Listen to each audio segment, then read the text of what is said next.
questions as you listen, because you will not hear the recording a second time. Listen carefully and answer questions 1 to 5.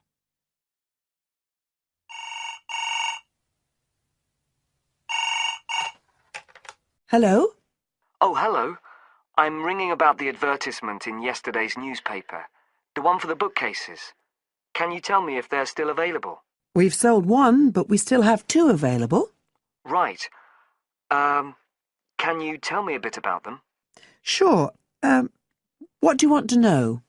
Well, I'm looking for something to fit in my study. Well, I'm not too worried about the height, but the width's quite important. Can you tell me how wide each of them is? They're both exactly the same size. Let me see, I've got the details written down somewhere. Yes, so they're both 75 centimetres wide and 180 centimetres high. Okay, fine. That should fit in okay. And I don't want anything that looks too severe. Not made of metal, for example. I was really looking for something made of wood. That's all right. They are, both of them. So, are they both the same price as well? No, the first bookcase is quite a bit cheaper. It's just £15. We paid £60 for it just 5 years ago, so it's very good value. It's in perfectly good condition. Well, they're both in very good condition, in fact. But the first one isn't the same quality as the other one. It's a good, sturdy bookcase. It used to be in my son's room, but it could do with a fresh coat of paint. Oh, it's painted. Yes, it's cream at present. But as I say, you could easily change that if you wanted, to fit in with your colour scheme. Yes, I'd probably paint it white if I got it. Let's see, what else? How many shelves has it got? 6.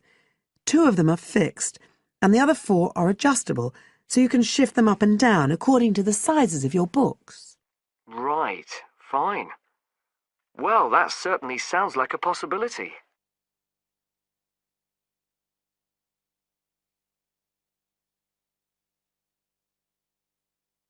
Now listen and answer questions 6 to 10. But the second one's a lovely bookcase too. That's not painted, it's just the natural wood colour, dark brown. It was my grandmother's, and I think she bought it sometime in the 1930s, so I'd say it must be getting on for 80 years old. So it's very good quality. They don't make them like that nowadays. And you said it's the same dimensions as the first one? Yes, and it's got the 6 shelves. But it also has a cupboard at the bottom that's really useful for keeping odds and ends in. Right. Oh, and I nearly forgot to say, the other thing about it is it's got glass doors, so the books are all kept out of the dust. So it's really good value for the money. I'm really sorry to be selling it, but we just don't have the room for it. So what are you asking for that one? £95. It's quite a bit more, but it's a lovely piece of furniture. A real heirloom. Yes. All the same, it's a lot more than I wanted to pay. I didn't really want to go above 30 or 40. Anyway, the first one sounds fine for what I need. Just as you like. So, is it all right if I come round and have a look this evening? Then, if it's okay, I can take it away with me. Of course. So you'll be coming by car, will you? I've got a friend with a van, so I'll get him to bring me round. If you can just give me the details of where you live. Sure. I'm Mrs. Blake. B-L-A-K-E. That's right. And the address is 41 Oak Rise. That's in Stanton. Okay. So I'll be coming from the town centre. Can you give me an idea of where you are? Yes. You know the road that goes out towards the university? Yes. Well, you take that road and you go on till you get to a roundabout. Go straight on, then Oak Rise is the first road to the right. Out towards the university, past the roundabout, first left. First right. And we're at the end of the road. Got it. So I'll be round at about 7, if that's all right. Oh, and my name's Connor. Connor Field. Fine. I'll see you then, Connor. Goodbye. Goodbye.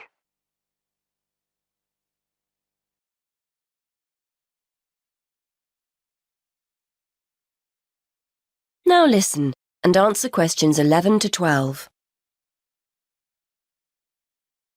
Many thanks for inviting me along to talk about saving energy in the home. This is a key issue for many people who now find themselves on tight budgets. So today I'd like to spend a few minutes going through some simple tips to help keep those energy bills to a minimum. I'll start with some easy, cheap ideas before talking about more major solutions later. I think we're all aware of the importance of insulating our homes, and although I'd advise you to get it done, I appreciate it can sometimes be inconvenient to have building work carried out. And though they're growing in popularity, having solar panels installed on the roof isn't a cheap enough option for many of us to consider seriously. So what other steps can we take? Well, most people will make a point of turning the heating down when temperatures outside rise, but they ignore other equally useful ways of saving energy when they're making dinner or doing their weekly laundry.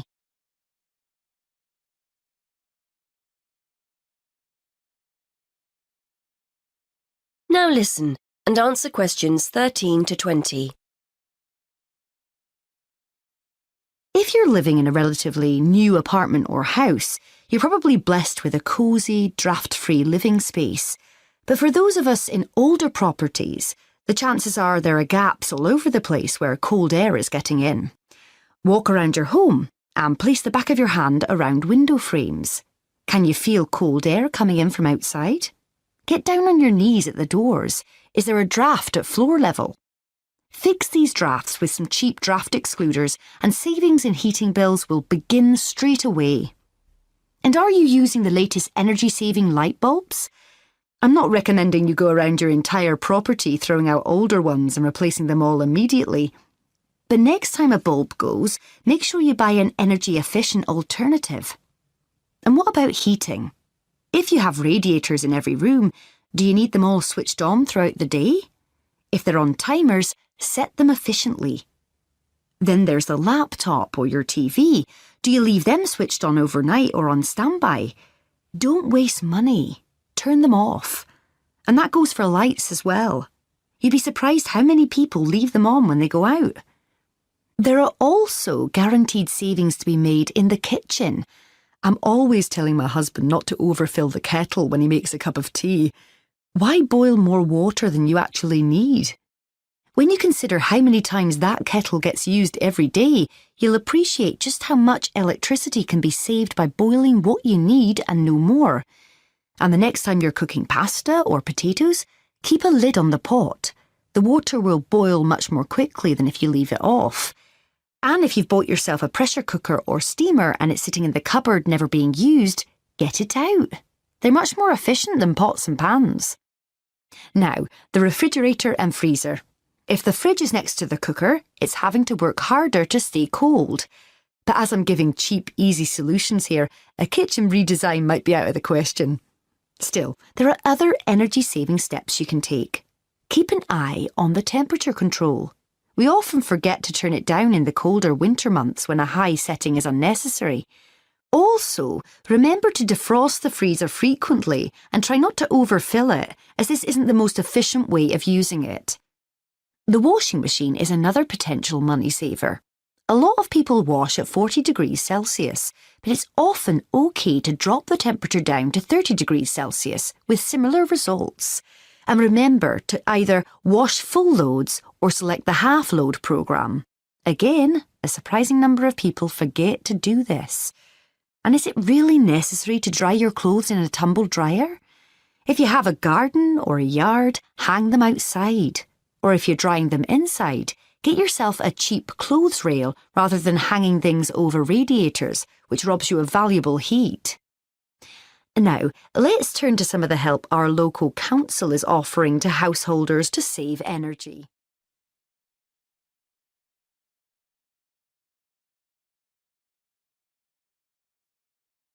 Now, listen carefully and answer questions 21 to 25. What would you say, Mr. Murray, are the main reasons that so much of our wildlife will have died out by the end of the next few decades?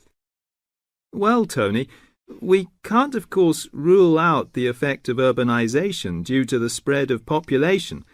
But apart from that, I believe there are two reasons which, in a way, are like the opposite ends of a piece of string. If you tie a knot in that piece of string, you end up with a circle, and whichever way you go round, it's going to turn out to be the same. I don't think I quite get that, Mr. Murray. Well, let's put it another way. It's rather like a film. You've got the good guys and the bad guys.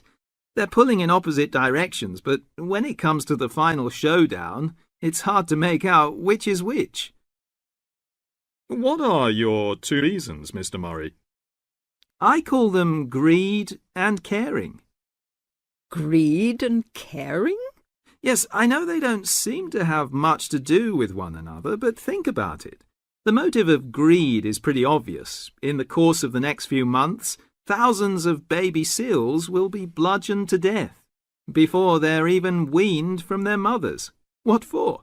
For the sale of their skins at inflated prices to please the vanity of a few and line the pockets of the killers.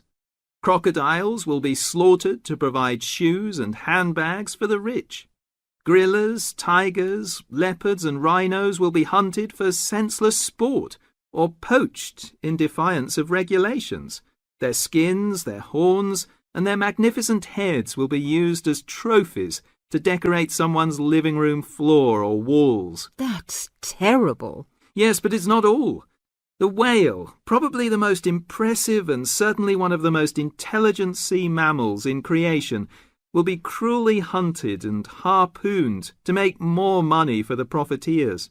The dolphin, the sailor's friend, will be indiscriminately battered to death at so much a head on the grounds that it is taking away the livelihood of a few fishermen by consuming the fish in its natural habitat. But surely, Mr. Murray, we do have to keep warm. We need whale oil and ambergris. Fishermen have to make a living. Part of what you say is true, of course, Tony, but we shall have to enforce far stricter controls if future generations are not to find themselves in a world devoid of wildlife as we know it. Well, I see what you mean about fur coats and crocodile handbags, Mr. Murray, but I don't understand what you mean by caring. That can't be bad, surely. I mean, I thought we were supposed to be living in a caring society. Well, so we do, in a way. The trouble is, there are so many well-intentioned people who start out with the best possible motives of trying to protect or immunize us from this, that, or the other in the most effective way at the quickest possible rate. But in their enthusiasm, they lose sight of the long-term consequences. It's only very gradually that the danger to other forms of life, including humans, comes out. Not to say leaks out, and by that time it'll probably be too late to do much about it. Take insecticides, for instance. But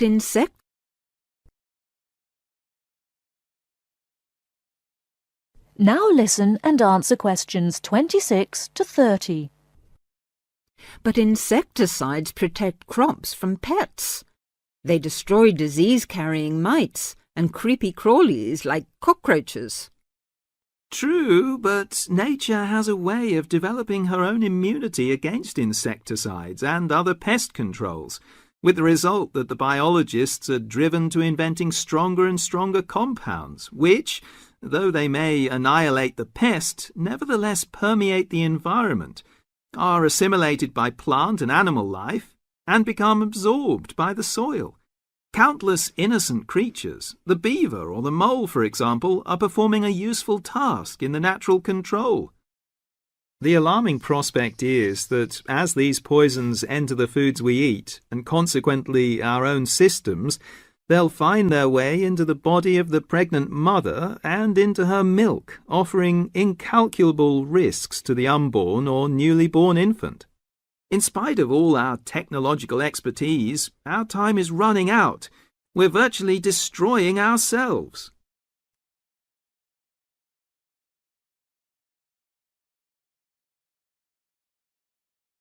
Now listen carefully and answer questions 31 to 40.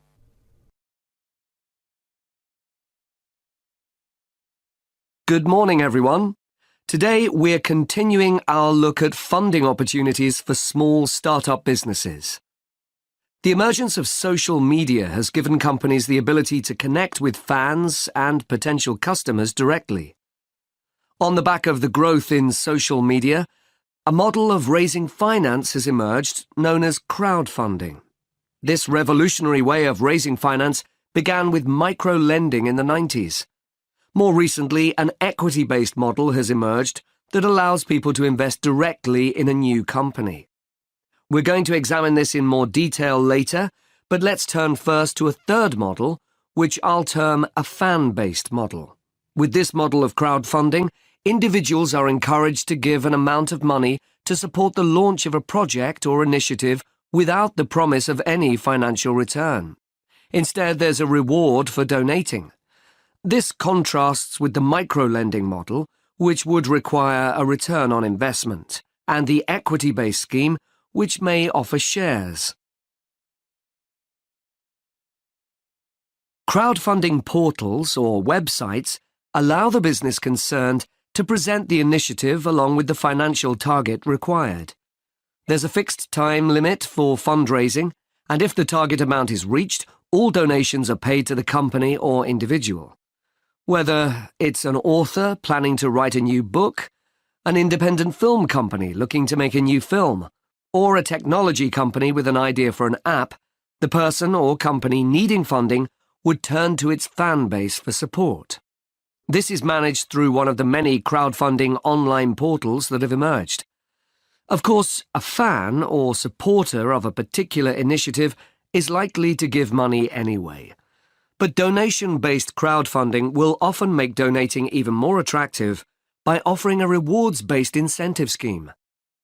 Let's take a film company, for example, that needs funding for a new film.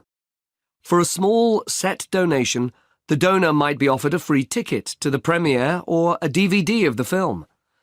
A larger set donation might be rewarded by the chance to attend a launch event when the film goes live. Those people who make bigger donations could even be offered the chance to meet the cast of the film, whilst the highest level donation could see the person's name mentioned in the film credits. For companies that already have a significant fan base, crowdfunding offers a fantastic opportunity to raise money quickly from a large number of people, each of whom donates just a small amount of money. Compare this to the time and effort that would be needed to sell your idea to investors or your bank manager, particularly in an age when raising finance can be difficult. The company may also have links with partner companies or organizations that run fundraising events. In this case, you can significantly increase participation by working with these organizations to promote your crowdfunding project.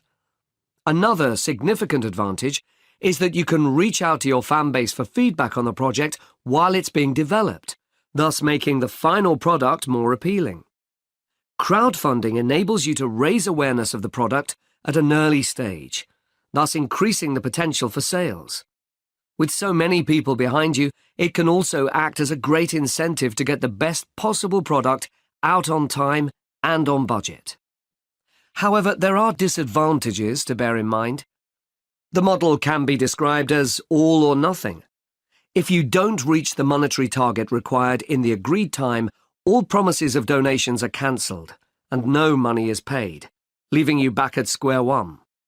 Should this happen, or still worse, you receive the funding but are unable to come up with the product, not only will your fans end up disappointed, but the portal will record the fact that you failed to reach your target, or that the initiative failed. Fulfilling all the pledges that you've made to people can also be very time-consuming. For example, remembering to send out copies of books or free cinema tickets can sometimes be forgotten in the excitement and frenzy of launching your product. People sometimes forget to factor in the cost of rewards when calculating profit margins. But these can be significant. And finally, if you have a small fan base, for example, you're a new company or have a small social media footprint, raising awareness of your initiative will be challenging. These drawbacks aside, donation-based crowdfunding is a wonderful opportunity for individuals or small startups to raise funds for that exciting new project whilst reaching out and connecting to the people who are most likely to support and promote your work for you. You now have half a minute to check your answers.